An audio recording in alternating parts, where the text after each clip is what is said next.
आदरणीय के सर को प्रणाम करते हुए धन्यवाद ज्ञापित करता हूँ, जिनके सानिध्य में सन 2019 से लगातार ये बदरस संस्था अपनी ज्ञान गंगा की अविरल धारा से हम साहित्य प्रेमियों के सामाजिक, सांस्कृतिक और बौद्धिक चेतना को अवसूचित कर रही है। उनका ये सार्थक प्रयास प्रशंसनीय है, वंदनीय है।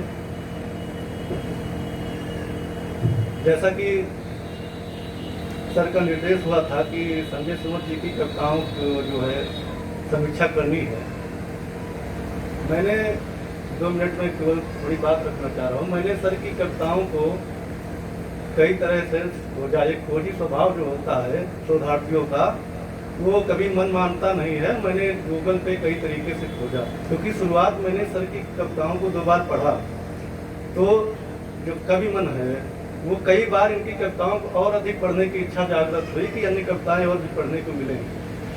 गूगल वगैरह किया, लेकिन गूगल ने मना कर दिया, नहीं मिल सकती। सर से मैंने बात की, सर ने भी जो है बताया कि जो है कोई प्रकाशित कृति नहीं है, ना ही गूगल पर मिल सकती है। तो पश्चिम बंगाल से आदरणीय सुमन जी पधारे हैं। एक हिंदी भाषी क्षेत्र से कवि को सुनना बहुत सौभाग्यशाली हम लोग हैं।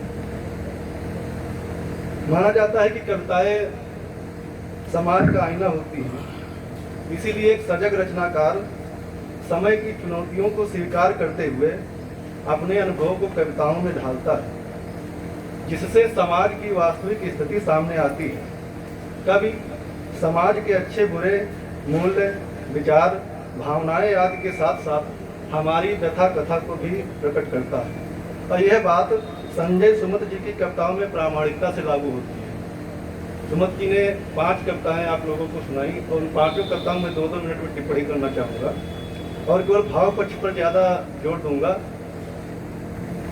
सुमन जी की जो पहली कविता अभी आप लोगों ने सुनी, संस्कार कविता, सरल एवं मार्मिक है, जो बचपन की निर्दोष यादों, प्रकृति के साथ सहज लगाव और माँ के निश्चल और सुरक्षात्मक प्रेम को दर्शाती है। बचपन का प्रकृति से गहरा संबंध होता है। यह संबंध शारीरिक, मानसिक और भावनात्मक विकास के लिए महत्वपूर्ण है। हालांकि तकनीकी के विकास के साथ ही हम प्रकृति से के उस जुड़ाव से वंचित होते गए। स्थिति यह है कि आज के परिवेश में बचपन टीवी, मोबाइल, लैपटॉप जैसे कृत्रिम साधनों में सिमट कर रह गया है, लेकिन कवि ने उस बचपन को जिया है। हालांकि 90 के दशक के हम जैसे जो जन्मे युवा हैं, 90 के दशक में जन्मे हम जैसे युवा, इन्होंने तकनीकी और प्रकृति दोनों के संक्रांति काल को जिया है, तो थोड़ा बहुत हम लोगों ने प्रकृति के साथ अपना बचपन बिताया है। तो प्रकृति के मानवीकरण के द्वारा कवि ने गहरे और मासूम जुड़ाव को व्यक्त किया है कि कैसे वह प्रकृति से और प्रकृति उसके साथ अटकेलियाँ करती हैं।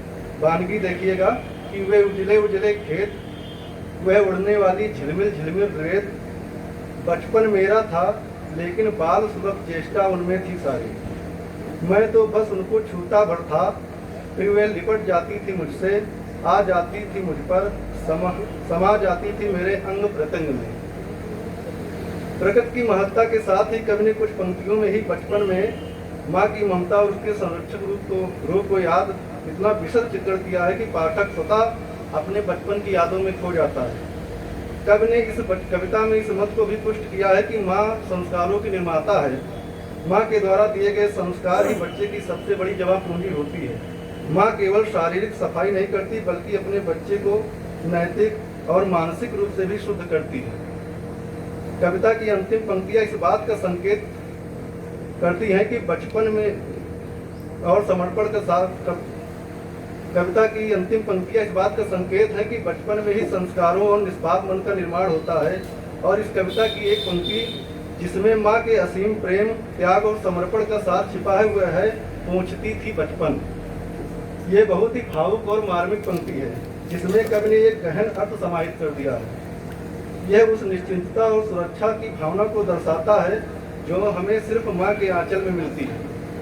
कुल मिलाकर कवि सुमन जी ने इस कविता में सहज एवं सरल भाषा में बचपन के गहरे भाव भरे हैं, जो पाठक के मन में तुरंत एक भावनात्मक जुड़ाव पैदा करती है।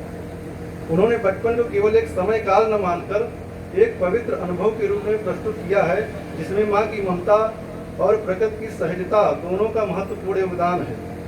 यह कविता हमें बचपन के यादों में ले जाती है और बचपन के अमूल्य एहसास को पुनर्जीवित करती है। सुभद्रा कुमारी चौहान जी की मेरा नया बचपन के बाद शायद दूसरी कविता है जिसने मेरे अंतर्मन को छुआ है।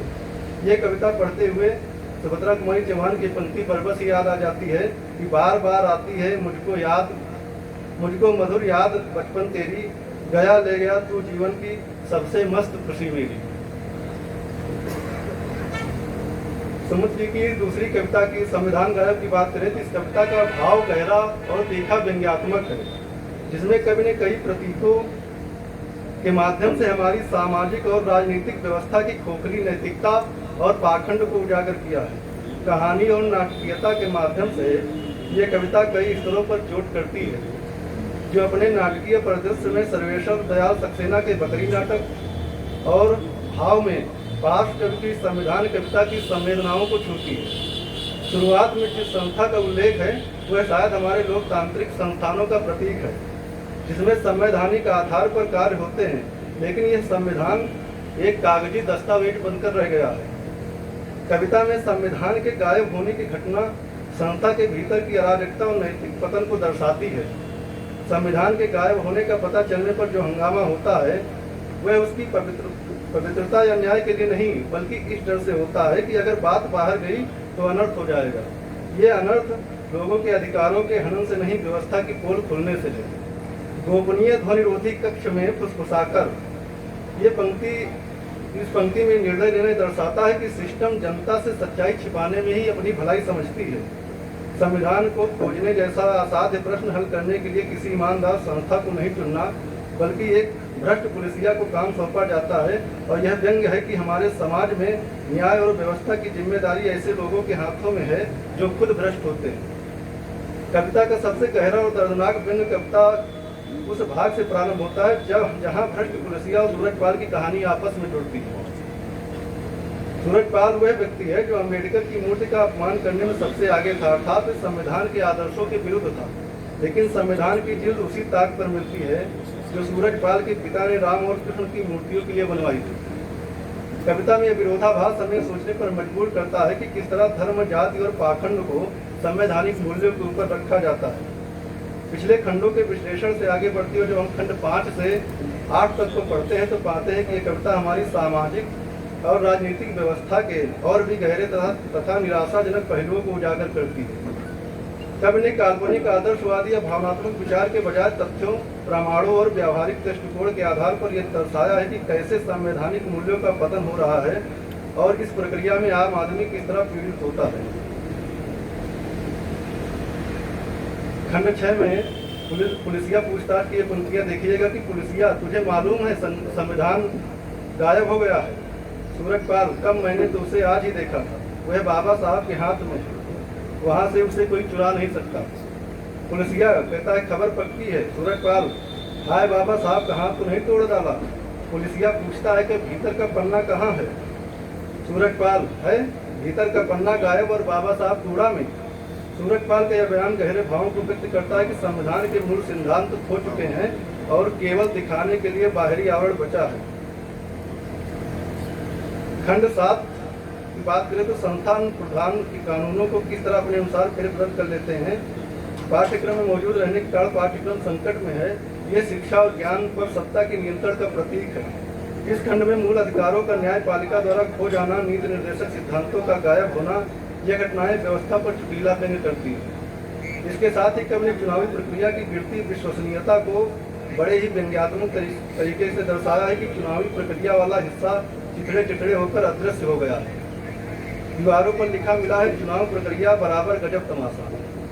खंड 8 कविता के व्यंग्यात्मक प्रभाव को चरम पर पहुंचाता है और विडंबनापूर्ण अंत देता है। इस खंड में दर्शाया गया कि कैसे चौथा स्तंभ कही जाने वाली संस्था भी गंभीर मुद्दों को सिर्फ सतही खबर या सनसनी के तौर पर देखती है, जिससे वास्तविक न्याय और बदलाव की संभावना कम हो जाती है। सूरजपाल का जेल में मौत कानून व्यवस्था पर गंभीर सवाल खड़ा करती है। अंत में कुछ किरदारों को सजा मिलने का जिक्र है तो कभी कभी न्याय के दिखावे जैसा लगता है। कुल मिलाकर आज के दौर में यह कविता अपनी व्यंग्यात्मकता और व्यापकता को समेटे हुए है। कवि ने लोकतंत्र के चारों स्तंभों की सारहीनता को उजागर करने का सफल प्रयास किया है। कविता व्यवस्था को नष्ट करने की पूरी प्रक्रिया की ऐसी दुखद और व्यंग्यात्मक कहानी कहती है कि पाठक उसमें डूबता चला जाता है। भाषा सरल एवं सहज है। कहीं कहीं अंग्रेजी के सामान्य शब्दों के प्रयोग, प्रतीक एवं जटिल विचार पाठक को गहराई से सोचने को मजबूर करते हैं। जासूस कविता की बात करें तो जासूस कविता आधुनिक युग की उस संवेदनहीनता, भय, अविश्वास पर एक करारा व्यंग्य है जो समाज के भीतर पनप रही है। कविता सरल भाषा और व्यंग्यात्मक शैली के माध्यम से गहरे अर्थों को व्यक्त करती है। वर्तमान समाज व्यापक रूप से विश्वास की कमी से ग्रस्त है। हर व्यक्ति दूसरे को संदेह की दृष्टि से देखता है। इसी का परिणाम है कि हम कहीं बस या ट्रेन आदि में यात्रा करने पर सीट के नीचे झाँक कर देखना पड़ता है कि कोई संदेहजनक वस्तु तो नहीं पड़ी है। कविता में इसी व्यापक अविश्वास को दिखाया गया कि जासूसी किसी बाहरी पर नहीं बल्कि अपने ही परिवार के सदस्यों और पड़ोसियों पर की जा रही है। कविता में गहरा यथार्थवाद और तीखा सामाजिक व्यंग्य है। कवि अर्थात सुमत जी ने दैनिक जीवन की भयावहता को कविता में दर्शाया है। रोजमर्रा की साधारण चीजें जैसे नोकदार कलम, सुई, सेफ्टी पिन, कुदाल, फावड़ा आदि को खतरनाक हथियार के रूप में दिखाकर व्यंग्य किया है कि भय और अविश्वास के माहौल में हर वस्तु, हर व्यक्ति पर संदेह किया जा सकता है। कविता का दूसरा हिस्सा सत्ता के दुरुपयोग और व्यवस्था की असंवेदनशीलता को दिखाता है। सिपाही द्वारा लड़की को छेड़ने की घटना सत्ता के मद में चूर लोगों के नैतिक पतन का प्रतीक है। प्रेमी का सिपाही को मुक्का मारना अन्याय के खिलाफ आम आदमी के प्रतिरोध को दिखाता है। कवि ने मीडिया और राष्ट्रवाद पर तीखा व्यंग्य किया है। हमारे सारे पड़ोसी देश थे बदमाश और शासक करते थे उनकी मजम्मत। इन जैसी पंक्तियां राष्ट्रीयता और शासकों की राजनीति पर सवाल उठाती हैं कि शासक किस तरह से लोगों के असल मुद्दों से भटकाते हैं। कवि सत्ता द्वारा बनाई गई कृत्रिम देशभक्ति पर भी कटाक्ष करता है कि कविता का अंत सबसे मार्मिक और प्रतीकात्मक है। कवि का नींद में आज़ादी चाहिए आज़ादी की पुकार दरअसल किसी राजनीतिक स्वतंत्रता की नहीं बल्कि महंगाई से मुक्ति की है। वह दर्शाता कि आम आदमी के लिए असली आज़ादी बड़े बड़े नारों या छद्म देशभक्ति में नहीं बल्कि रोजमर्रा की आर्थिक परेशानियों से मुक्ति में है।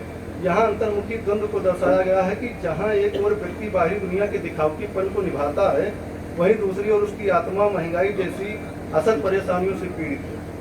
निष्कर्ष रूप में कहें तो ये कविता एक आईने की तरह है जो भारतीय समाज की विरोधाभासी तस्वीर को प्रस्तुत करती है, जिसमें आम नागरिक एक ओर थोपी गई देशभक्ति का प्रदर्शन करता है, दूसरी ओर रोजमर्रा के अन्याय, भ्रष्टाचार और आर्थिक कठिनाइयों से जूझ रहा है। कवि का अंतिम बुदबुदाना महंगाई से इस पूरी कविता का निचोड़ है जो आम आदमी की सबसे बड़ी पीड़ा को सामने लाता है।